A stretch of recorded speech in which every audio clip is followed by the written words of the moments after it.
नमस्कार, मैं हूं मोनिका सिंह और आप देख रहे हैं सवाल 10 बजे। क्या मध्य पूर्व में महाविनाश का वो अंतिम अध्याय शुरू होने वाला है जिसकी कल्पना मात्र से दुनिया कांप उठती है? क्या इजराइल की जिद और बेंजामिन नेतन्याहू की जंग की भूख अब सारी हदें पार करने को तैयार है? कयासों का बाजार गर्म है। कहा जा रहा है कि ट्रंप के अगले मेगा प्लान के बीच इजराइल एक ऐसे दुस्साहस की फिराक में है जो पूरी दुनिया को तीसरे विश्व युद्ध की आग में झोंक सकता है। दावा है कि आयतुल्लाह अली खामेनी के अंतिम संस्कार के बेहद संवेदनशील मौके पर, जी हां, ठीक उसी फ्यूनरल के दौरान इजराइल एक बड़े और आत्मघाती हमले की साजिश रच रहा है। निशाने पर है ईरान के नए supreme leader Mojtaba Ali Khamenei. Benjamin Netanyahu जो अपनी गिरती सियासत को बचाने के लिए पूरी इंसानियत को दांव पर लगाने से भी गुरेज नहीं कर रहे। क्या वो मशहद की पाक सरजमी को खून से लाल करने की कसम खा चुके हैं?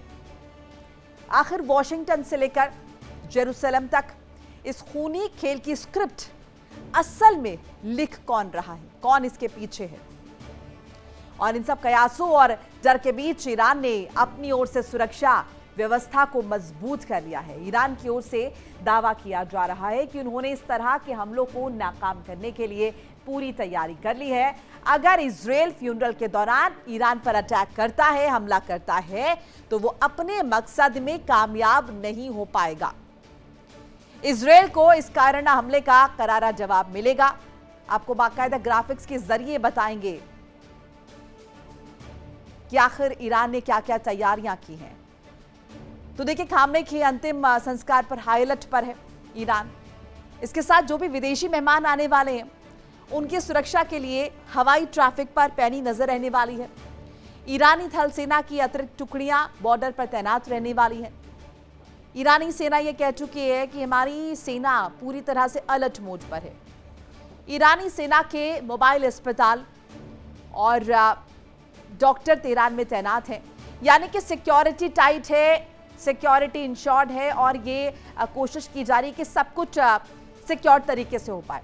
मशहद की पवित्र सरजमी पर महाविनाश का ब्लूप्रिंट कैसा तैयार हुआ है और नेतन्याहू आयतुल्लाह के जनाजे को खून से नहलाने पर आमादा है। साफ है कि इजराइल अब युद्ध के नियमों को मटिया मेट कर सीधे ईरान के वरूद पर चोट करना चाहता है।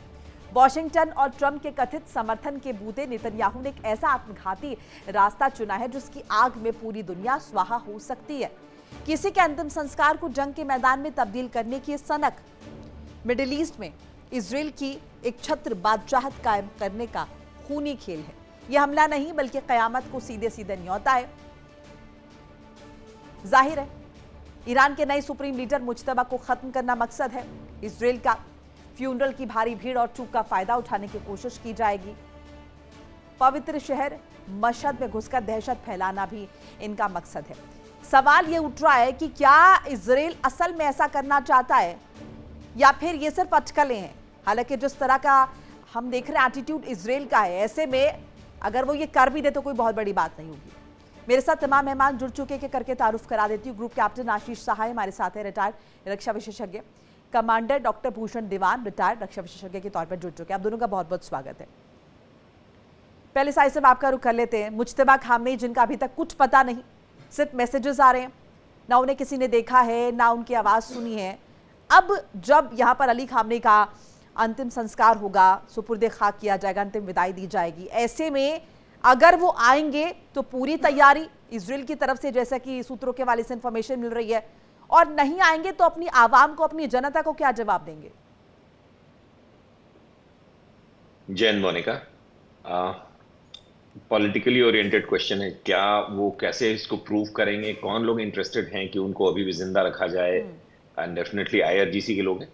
ये जो फ्यूनरल प्रोसेशन या जो पूरी एक वीक लॉन्ग उनकी सेलिब्रेशंस हैं, पता नहीं किस कंसेप्ट के तहत हो रही हैं कई जगहों पे, इसके दरमियान कुछ ऐसा मेजर होने का चांस मेरे एनालिसिस के हिसाब से बहुत कम है। दुनिया की कोई भी इंटेलिजेंस एजेंसी या counter intelligence agency with our direct experience I can tell you, वो इस तरह के जगहों पे जनरली अवॉइड करती हैं कुछ भी, भले ही उनका प्राइमरी टारगेट इस जगह पे उपलब्ध हो जहां उनका बॉडी को रेस्ट किया जाएगा या प्रोसेशन जहां से निकलेगा, क्योंकि इसके बहुत ही मेजर ग्लोबल इम्प्लीकेशंस होते हैं, सारी देश एक साथ, पूरी दुनिया आपके अगेंस्ट हो जाती है और बहुत स्ट्रिक्ट एक्शंस लिए जा सकते हैं। इसलिए, और प्लस वहां पे भी आपने एक को टारगेट किया, उसके साथ और कोलैटरल्स कितने होंगे कुछ पता नहीं रहता। तो आमतौर पे स्टेट गवर्नड इंटेलिजेंस एजेंसीज अपने ऑपरेशंस को ऐसे वक्त पे एकदम अलग रखती हैं। हाँ, ऐसे बहुत से एग्जांपल्स हैं जहां नॉन स्टेट एक्टर्स, जिनका इंटरेस्ट है कि ये प्रॉब्लम और एस्केलेट हो, क्योंकि उनकी वजूद खत्म हो रहे हैं, उनका डोमिनेंस खत्म हो रहा है, तो वो किसी और के नाम पे ऐसी जगहों पे एक्शंस ले सकते हैं। ये सारी बातें सबको पता होनी चाहिए, क्योंकि इमीडिएट आजकल की सोशल मीडिया और जो स्पीड पे न्यूज स्प्रेड करती है, एक छोटा सा हादसा, इससे पहले कि पता चले कि वो हादसा है या एक्शन है या किस टीम ने किया है, काउंटर टीम ने या ओरिजिनल प्लान टीम ने, उसके पहले ही बहुत से डिवास्टेशंस हो जाते हैं पूरी कई जगहों पे, ये हमने देखा है। तो one has to be very cautious कि पहले से ये बात पता हो। देखें आपने इतने, मोनिका 30 सेकंड्स मोर, इतने 365 दिन में वही दिन शुरू किया है जो अमेरिका का इंडिपेंडेंस डे है, 4 जुलाई, 250वां सालगिरह मनाने के लिए। उसी दिन खमैनी का जनाजा निकालने के लिए, उसी दिन से स्टार्ट करने के लिए। Right. तो none of the teams are as simple as they appear और प्रोजेक्ट, कि हम लोग तो बस अपना काम कर रहे हैं। इसके पीछे हिडन एजेंडाज होते हैं। उन हिडन एजेंडाज में खून खराबा भी एक हो सकता है, just to bring about a bad name to the counter countries. जी मोनिका। डॉक्टर भूषण दीवान, आपका क्या नजरिया है? ये समझना कि वैश्विक स्तर पर कहीं ना कहीं किरकिरी होगी तो ऐसे कदम ना उठाए, इजराइल क्या ये सोचेगा या फिर किसी भी तरह का कदम वो उठा सकता है? क्योंकि अगर इतने ही प्रोटोकॉल्स फॉलो होते या फिर इतना ही मानवीय आधार, या फिर अगर हम देखें नियम कायदे कानून, ये सारी चीज़ों को तो दरकिनार किया गया युद्ध के दौरान। 28 फरवरी से शुरुआत हुई है। सो ऐसे में क्या इजराइल इस मौके को भुनाना चाहेगा आपके हिसाब से? धन्यवाद मोनिका जी, जय हिंद। मेरी समझ में इजराइल ये काम कर सकता है। ये मोशाद में होना है 9 जुलाई को, इजराइल ये काम कर सकता है। और देखिए, कहते हैं ना, everything is fair in love and war. जब कई हजार लोग मारे गए हैं, 168 बच्चियां मारी गई हैं, दोनों तरफ तबाही हो रही है, इजराइल के ऊपर भी काफी तबाही हो रही है, तो ये इजराइल ना करे, मेरे को लगता है इसकी प्रोबेबिलिटी बहुत कम है। इजराइल करेगा और कुछ ना कुछ तो करेगा, मशाद में करे, कहीं और करे, तो ये जरूर करेगा मेरी समझ में, अपनी अपनी मौजूदगी दर्ज कराने के लिए। ये मेरा आंकलन है। और 4 जुलाई को हमारे जो जा रहे हैं गवर्नर साहब, अत्ता हसनैन साहब, जनरल अत्ता Hasnain, governor of Bihar on behalf of Indian government, वो तो एक अलग चीज़ है, वो तो सेरेमनी है, उसमें तो इसका कुछ है ही नहीं, कुछ इंटरफेरेंस है ही नहीं। पर आपके सवाल का जवाब यही है कि इजराइल ये कर देगा। ठीक है जाहिर साहब, आप ऐसे में, क्योंकि जाहिर है ये डर ईरान को भी होगा, इसीलिए मुज्तबा खामनेई को अभी तक छिपा कर रखा गया, अगर वो जीवित हैं, क्योंकि इस पर भी प्रश्न चिन्ह है। हालांकि बहुत पुख्ता तौर पर ईरान ने कहा है कि वो स्वस्थ हैं, सब कुछ ठीक है, लेकिन अगर वो वाकई में जीवित हैं और वो फ्रंट में आते हैं, तो क्या वो तरीके होंगे जिसके जरिए ईरान ये इंश्योर करेगा कि मुज्तबा खामनेई सुरक्षित रहें? क्योंकि जाहिर है अमेरिका भी डे वन से ये चाहता था कि वो शीर्ष नेतृत्व को खत्म कर दे, सत्ता परिवर्तन कर दे, और इजराइल का भी यही मानना है। सो ऐसे में अब प्रिकॉशनरी मेजर्स क्या हो सकते हैं, क्या वो तरीका इससे हो सकते हैं? Iran is headless. 28 फरवरी से आज तक Iran absolutely headless, leadership less state है। उनके जो 4-5 नाम और चेहरे हम या पूरी दुनिया जानती है और थोड़े और जानना चाहती है, उनका कोई एग्जीक्यूटिव अथॉरिटी एक दूसरे के ऊपर, उनका कोई फेथ एंड ट्रस्ट एक दूसरे के ऊपर नहीं है। अब्बासी, रागजी, रश्किन, Vahidi, they don't trust each other. अभी से 15-20 दिन पहले या शायद एक महीना पहले वहां की IRGC की एक सेगमेंट ने फॉरेन मिनिस्टर को ट्रेटर बोला था कि वो अमेरिका के साथ मिलकर कुछ गलत कर रहा है और इसीलिए उसके डिसीजंस। इसी तरह पोजीशन के रेजिग्नेशन को एक दिन में किस तरह से कठपुतली की तरह वो रेजिग्नेशन दिया, फिर काउंटर किया, फिर नहीं दिया। और अभी कल IRGC के कुछ गार्ड्स की किलिंग हुई है, जो ये सारा दर्शाता है कि ईरान इज हेडलेस। वहां रीलॉन्च ऑफ जूनियर खमैनी, इसके पीछे कौन ब्रेन है, कौन सी टीम है? याद रखें, रिपीटेडली मैं कह रहा हूं, अभी भी उनकी कम्युनिकेशन अनसेफ है। They are being trailed, they are being trolled, they are being identified. जब वो बात करते हैं तो वो बातचीत आपस में बहुत कम कर रहे हैं। 28 फरवरी से आज तक आईआरजीसी रीग्रुप करने में डर रहा है। उनकी जो सिक्योरिटी काउंसिल है वो एक जगह बैठती नहीं है और स्मार्ट फोन्स पे बात नहीं करते हैं, इंक्लूडिंग द चाइनीज सेट्स, जो सैटेलाइट्स उनको दिए गए हैं। बल्कि यूएस और इजराइल ने अगर कुछ सैटेलाइट फोन्स वहां स्मगलिंग किया हुआ है वेस्टर्न डिप्लोमेटिक बैग्स में, वो उस पर बातें कर रहे हैं। तो ये खुमैनी को रीलॉन्च करने की जानकारी या प्लानिंग किसकी है, ये कहना बहुत मुश्किल है। एक बार भी अगर छोटा सा साउंड बाइट 10 सेकंड 20 सेकंड का खुमैनी का, जूनियर का, कहीं से दे देते किसी भी फोरम पे, लेकिन नहीं, वो टाइप करके दे रहे हैं। तो ये कयास लगाना कि खुमैनी अभी जिंदा है, उनको रीलॉन्च, हाँ, जो ये हमने सुना था कि उनका प्लास्टिक सर्जरी की जरूरत है क्योंकि चेहरे पे काफी चोट लगी हुई है, तो this gives you a Hollywoodian plot कि उनको किसी नए चेहरे को लॉन्च करना होगा। बोलेंगे जी इसका हमने सब कुछ चेंज कर दिया बिकॉज इनको काफी ज्यादा चोट लगी थी। तो ये सारी पॉसिबिलिटीज हैं, लेकिन ये ड्यूरिंग सीनियर खुमैनीज लास्ट राइट्स करेंगे, आई रियली वंडर। क्योंकि अभी तक करना होता तो कुछ ना कुछ इंफॉर्मेशन आती, किसी ना किसी एजेंसी से हमें पता चलता कि उनकी लास्ट राइट्स में जूनियर खुमैनी पार्ट टेक करेंगे, या लोगों से मिलेंगे, या अमेरिकन डेलीगेशन से मिल सकते हैं, या एड्रेस कर सकते हैं नेशन को, ऑफलाइन जाके एड्रेस रिकॉर्ड करके उसको ऑनलाइन दे सकते हैं, something like this, but nothing is happening. तो मुझे आई एम सर्टेन कि जूनियर खुमैनी के बारे में न्यूज अच्छी नहीं है, and this will definitely not be the place for his relaunch. जी मोनिका। लेकिन डॉक्टर भूषण दीवान, लोग इंतजार कर रहे हैं ईरान के। हमने अलग अलग मोर्चों पर देखा ईरान की जनता द्वारा प्रदर्शन किए गए हैं, वो एकजुटता का मैसेज देने की कोशिश की गई है, अमेरिका को देना हो या इजराइल को देना हो या दुनिया को देना हो। सो ऐसे में अगर वहां पर नहीं जाएंगे मुज्तबा खामनेई तो कहीं ना कहीं बड़ा झटका लगेगा वहां की जनता को। सो ऐसे में नहीं जाना तो एक ऑप्शन नहीं नजर आता है अगर वो जीवित हैं, और अगर नहीं भी जीवित है तो कुछ ना कुछ ऐसा किया जाएगा। ऐसे में क्या तैयारियां होंगी, वो क्या लगता है आपके हिसाब से, कैसे मैनेज करेगा ईरान इन तमाम चीजों को?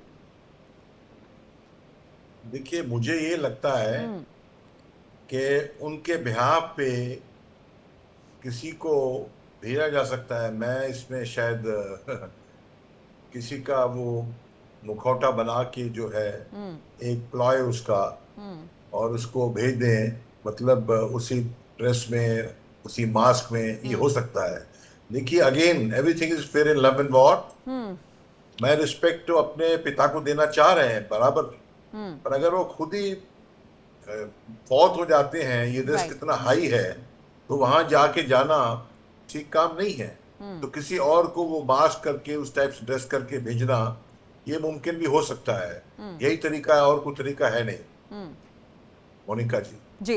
साहिब साहब, इससे पहले भी इतिहास में किस तरह के इंसिडेंट है, अगर आपकी नॉलेज में कुछ हमारे दर्शक समझना चाहेंगे कि ऐसे सिनारियों में जब आपको ये पता है कि आपके बहुत सारे दुश्मन हैं और आपको अपनी प्रेजेंस भी वहां पर दर्ज करानी है, तो क्या वो सारे तरीके होते हैं जिनके जरिए सिक्योर किया जाता है और एक कंफ्यूजन भी क्रिएट, ताकि दुश्मनों को पता ना चले, लेकिन वो मैसेज जो है जनता को कि आपका लीडर आपके बीच पहुंच भी गया है लेकिन आपको बचना भी है, ये किस तरीके से पॉसिबल किया जाएगा? और जहां तक हम तकनीक की बात करें, निश्चित तौर पर रशिया भी लगातार मदद कर रहा है ईरान की, और चाइना भी मदद कर रहा है, चाहे वो बैकडोर से कर रहा है, लेकिन वो मदद हो रही है। सो ऐसे में क्या वो तरीके होते हैं, कैसे ये सब मैनेज होगा ईरान द्वारा?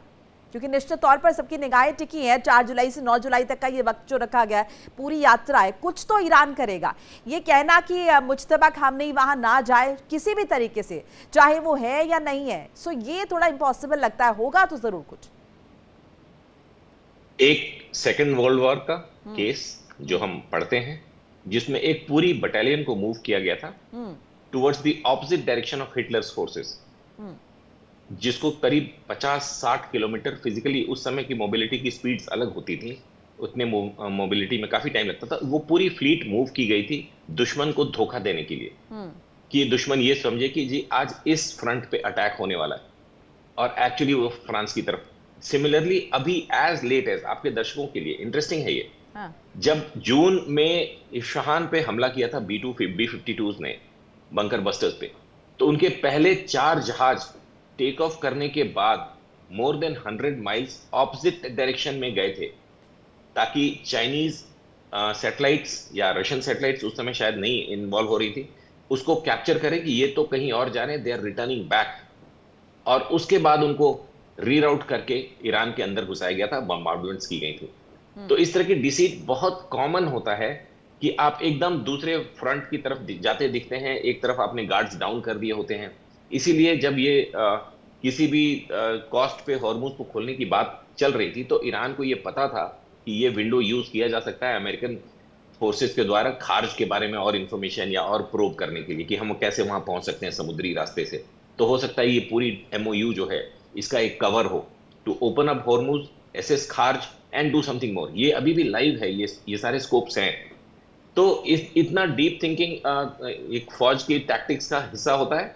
लेकिन ये फ्यूनरल, मैं फिर से रिपीट करूं, पूरी दुनिया की कोई भी स्टेट फंक्शनरीज जो होते हैं वो फ्यूनरल को जनरली, अदरवाइज इस तरह की सेरेमनीज में क्या क्या होता है आपको म्यूनिक ओलंपिक नहीं भूलना चाहिए, जहां 11 इजरायलीज को गोली मार दी थी, ओलंपियंस को सबके सामने पैलेस्टीनियंस ने, वो 1972। तो जो ये नॉन स्टेट एक्टर्स होते हैं they can act like this, but state actors generally funeral में अब ईरान के कॉन्टेक्स्ट में सर, ये नॉन स्टेट एक्टर्स का जो आप जिक्र कर रहे हैं, ये आप किसे मानेंगे? एब्सोल्युटली आईआरजीसी के प्रॉक्सीज, कर्ड्स, उनका काउंटर अभी लेटेस्ट जो बगदाद में चल रहा है, Kurds are under influence of, I can't say Mossad or CIA, but they are acting against, उनके ऐसे लोग हैं जो ये डिस्टर्बेंसेस क्रिएट करना चाहेंगे, उनके आईआरजीसी से अपने कॉन्फ्लिक्ट्स हैं। और कल जो गार्ड्स को मारा है आईआरजीसी के, ज्यादातर चांसेस है कि यही प्रॉक्सीज हैं।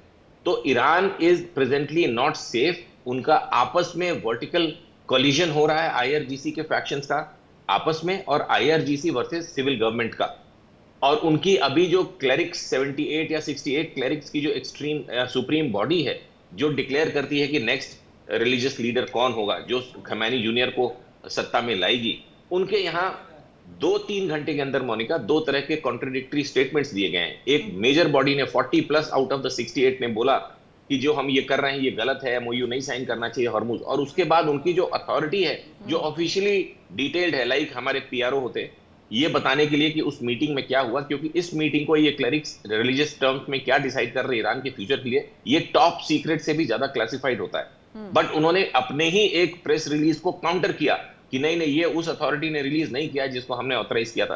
तो there is something very majorly going wrong inside Iran. IRGC इसको कब तक कंटेन कर पाएगा आई डोंट नो। इसीलिए आईआरजीसी के ही प्रॉक्सीज ये ड्यूरिंग दिस फ्यूनरल, जो कि 5-6 दिनों का है, उसके कुछ हिस्सों में शायद ये बाहर भी जा रहे हैं इराक।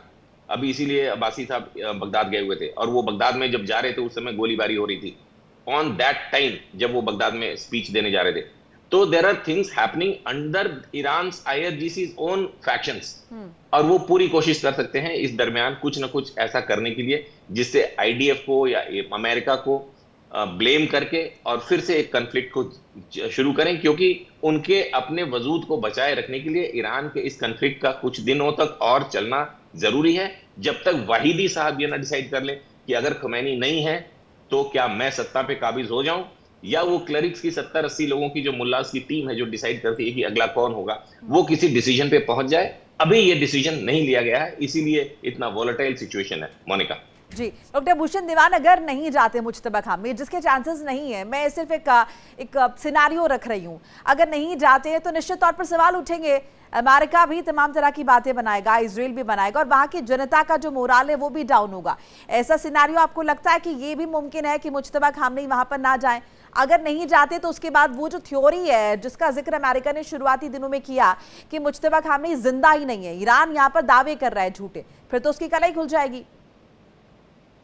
देखिए, कलाई खुल जाए कोई मेजर चीज नहीं है। हाँ। वो रिमोट से वीडियो मैसेज या जो भी मैसेज देने को वो वैसा भी कर सकते हैं। हाँ। अगर वो डुप्लीकेट नहीं भेजते हैं तो वो वैसा भी कर सकते हैं। और वही है, एवरीथिंग इज फेयर इन लेकिन लव सर इसमें एक लव। और चीज ये भी है कि अगर उनको ऑडियो मैसेज ही भेजना होता तो वो अब तक भी कर चुके होते। इतने मौके आए हैं जब हम एक्सपेक्ट कर रहे थे कि मुज्तबा खामनेई फ्रंट में आए या कोई ऑडियो मैसेज आए या कुछ भी ऐसा एक संदेश मिले जिससे कि बहुत ज्यादा पुख्ता हो पाए कि एक्चुअल में मुज्तबा खामनेई है, क्योंकि अभी तक तो ये सिर्फ उनकी तरफ से कहा जा रहा है। ठीक कह रही हैं, पहले नहीं भेजा उन्होंने, मैं हाँ। मानता हूं, पर इसका ये मतलब नहीं है कि अभी नहीं भेज सकते वो, अभी भी भेज सकते हैं वो। ये जो पॉलिटिकल टर्मोइल चल रहा है, ऐसा कोई कोलैप्स का प्रोबेबिलिटी नहीं है, कोलैप्स हो जाए ये प्रोबेबिलिटी नहीं है, पर फिर भी कोई ना कोई उस चीज को थामने के लिए कोई बंदा है, चेयर में है, थामने के लिए वो मैसेज अभी भी भेज सकते हैं। और वो जो गांठ खुल जाएगी बीमारी की वजह से नहीं आ दीवान जी रहे। एक और चीज इसमें ये भी, जैसे कि साई साहब जिक्र कर रहे हैं कि ईरान में अंदर खाने ही बहुत ज्यादा कला है और उन्होंने जिस हाँ उन मैं उसी की प्रॉक्सीज बात का कर भी रहा जिक्र था। किया कि कहीं ना कहीं वो कुछ ऐसा कर सकते हैं। सो क्या ये भी एक रीजन है इसीलिए मुज्तबा खामनेई फ्रंट में नहीं आ रहे और मुमकिन है कि हाँ, अभी भी ना आए? अरे मुझे यही लग रहा है, प्रॉक्सी वाली बात से अंदर ना आए तो मैं नहीं समझता हूँ कि प्रॉक्सी जो अंदर की डिस्टरबेंस है, हम समझो एक्सटेंडेड फैमिली जो है, गवर्नेंस मॉडल जो है, वही उनको तकलीफ दें, वो तो होगा नहीं, ईरान में ऐसा नहीं होगा। पर मैं सवाल ये है कि जो मोसाद वाला है, ईरान इजराइल वाला है, उसकी वजह से ना आए और वो मैसेज दें, वो बिल्कुल हो सकता है। और बल्कि वो देखिए जरा सा भी रिस्क लेते हैं तो जो कोलैप्स की प्रोबेबिलिटी बहुत कम है, अगर आप देखिए रिसर्च करें इधर उधर, डिस्टर्बेंसेस हैं पर प्रोबेबिलिटी कोलैप्स की नहीं है, रिजीम चेंज की नहीं है, हालांकि अमेरिका तो कहता जा रहा है, इसराइल भी कहता जा रहा है। तो ये मैं समझता हूं कि वो ना जाके खाली वीडियो मैसेज दें, ऑडियो मैसेज दें, मेडिकल ग्राउंड्स हैं, अगर मेडिकल ग्राउंड्स तब क्या कर सकते हैं, वो ऐसे ही होगा मैं समझता हूँ। और उस पर भी मुसाद फिर भी अटैक करे ना करे, एक वो सेकंड बात होती है, वो फिर भी कर, पर ये खुद मेरा ख्याल है जाएंगे नहीं, मैसेज ही देंगे या कि डुप्लीकेट को भेजें किसी को। और साई साहब उन विदेशी मेहमानों का क्या जो बाहर से डेलीगेशंस आएंगे, लोग आएंगे, अब उनके ऊपर ये एक दबाव है कि उनको वहां पर जाना है, शिरकत करनी है, लेकिन हाँ, जिस तरह की स्थितियां बनी हेलो, हुई हैं, जिस तरह का खतरा है, ईरान तमाम बातें कहें कि हमने सिक्योरिटी टाइट कर दिया है, इंश्योर कर लिया है, लेकिन खतरा तो है। अल्ट्रास का खतरा है। मैं बार बार रिपीट करूंगा मोनिका, जो नॉन स्टेट एक्टर्स हैं और जो भरे पड़े हैं ईरान में, इराक में, जो इनका पूरा प्रॉक्सी का नेटवर्क है, अच्छा खासा खतरा है कि ये इन 5 दिनों के बीच में कुछ न कुछ अनटूवर्ड एरियल एक्टिविटी या ग्राउंड बेस्ड एक्टिविटी या गन माउंटेड एक्टिविटीज कर सकते हैं। और इस खतरे पे इंटरनेशनल लीडर्स जो वहां पे होंगे उनको अवेयर रहना पड़ेगा, बिकॉज वो इतना क्योटिक होने वाला है। क्योंकि पहली बार तेहरान में इस लेवल पे इन्होंने बुला रखा है शायद दुनिया के बहुत बड़े बड़े लीडर्स को, और उस समय इनके अपने लोग, आई कैन गारंटी कि कोई स्टेट ऐसा नहीं करेगा कि इस तरह के फ्यूनरल में कुछ गलत एक्टिविटी, बम्बार्डमेंट या किसी ड्रोन से कुछ कर दिया, उसको हादसा दिखा दिया। लेकिन इनके अपने लोग, बहुत फेयर चांसेस हैं कि अपनी नाकाबिलियत को छिपाने के लिए या मुज्तबा खुमैनी के टॉपिक को साइडलाइन करने के लिए या ये जस्टिफाई करने के लिए कि देखें इस वजह से हम उनको नहीं ला रहे हैं क्योंकि ये अटैक हो गया, ये इजराइल ने किया।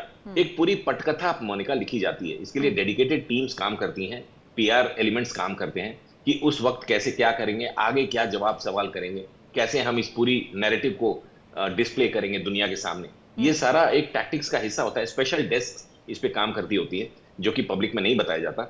लेकिन ये बहुत फेयर चांसेस हैं कि मुज्तबा खुमैनी के एब्सेंस को जस्टिफाई करने के लिए आईआरजीसी की अपनी रोग एलिमेंट्स या उनके प्रॉक्सीज कुछ ना कुछ ऐसा हादसा कर सकते हैं जिसमें उनको ये जस्टिफाई करने को मिले कि इस वजह से हमने मुज्तबा को सेफ रखा हुआ है। लेकिन हाँ, दूसरे फॉरेन लीडर्स जब वहां पे होंगे, उनकी सिक्योरिटी का अरेंजमेंट कौन करेगा, कैसे वो इंश्योर करेंगे, ये अभी भी एक मेजर क्वेश्चन होगा कि बिल्कुल। और कहना कि दीवान जी, यहाँ पर अगर कुछ भी एस्केलेशन होता है, यहाँ पर किसी भी तरीके से अगर तनाव की स्थिति बनती है, तो जो सटे हुए देश है, जो मिडिल ईस्ट के बाकी कंट्रीज है, उनके लिए भी बड़ी चुनौती है। बिल्कुल सही बात आप कर रही हैं। जुलाई 4 की जो सेरेमनी है उसमें तो मैक्सिमम लीडर्स आएंगे फॉरेन के। जुलाई 9 में भी इनवाइटेड हैं कुछ कुछ कंट्रीज के लीडर्स का आना। वो भी हो सकता है कि वो इस दौर इसके चलते, इस रिस्क के चलते कि मोसाद का अटैक हो जाए, शायद वो जुलाई 9 को ना बिल्कुल। दीवान जी का शायद संपर्क टूट गया है। क्लोजिंग कमेंट में साई साहब आपसे यही सवाल। तो जहां तक इसका सवाल है कि इनके सुपुर्दे खाक की सेरेमनी में पीस प्रिवेल करेगा या इजराइल उस पर कुछ गलत एक्शन लेगा, I can tell you peace prevail करेगा नहीं करेगा मोनिका, ये 50-50% है। बट उस डिस्टर्बेंस के लिए कौन ब्लेम होगा? Definitely Israel. ये अभी से आप लिख के रख ले कि अगर उस दरमियान कुछ भी होगा तो सीधा पहला इजराइल के ऊपर हमला होगा, हॉर्मुज में डिस्टर्बेंसेस होंगे। एक्चुअल में कौन कर रहा होगा, ये वर्ल्ड की सारे मेजर लीडर्स को, एजेंसीज को पता होना चाहिए कि इसमें किसका इंटरेस्ट है, और यही एक अकेला कवर है जो मुस्तफा खुमैनी के एब्सेंस को जस्टिफाई कर सकता है जी। तो मुझे लगता है कि so far this is how it is. अभी ये फाइनली कैसे प्ले आउट करता है, will have to wait and watch Monica. Right, बहुत ही इंटरेस्टिंग, और साथ साथ हम कहें दिल की धड़कनें भी तेज हैं कि क्या होने वाला है, क्योंकि अगर एस्केलेशन होता है, तनाव बढ़ता है, तो निश्चित तौर पर वो जो 60 दिनों की बातचीत है वो भी अटक जाएगी, और इसके अलावा पूरे क्षेत्र में किस तरह से शांति फैलेगी। बहरहाल शुक्रिया आप दोनों का हमारे साथ जुड़ने के लिए, अपनी कीमती राय साझा करने के लिए इंडिया डेली के माध्यम से। तो किस तरीके से सुपुर्दे खाक किया जाएगा और इन सब के बीच तनाव को कैसे रोका जाएगा, कैसे सुरक्षित रखा जाएगा मुज्तबा खामने को, ये बड़ा सवाल है ईरान के सामने। मिडिल ईस्ट की भी निगाहें टिकी हुई हैं, दुनिया भर की निगाहें। क्या ये इजराइल द्वारा करने की कोशिश की जा रही है या फिर ये प्रॉक्सीज द्वारा करने की कोशिश, और फ्रेम यहाँ पर बड़े प्लेयर्स हो जाएंगे, दुश्मन प्लेयर्स हो जाएंगे, यानी कि अमेरिका या फिर इजराइल। फिलहाल एक छोटा सा ब्रेक, खबरें लगातार जारी।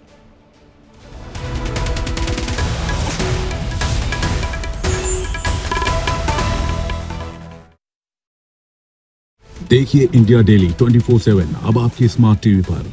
इंडिया डेली मौजूद है सभी डिजिटल प्लेटफॉर्म पर लाइव और लगातार।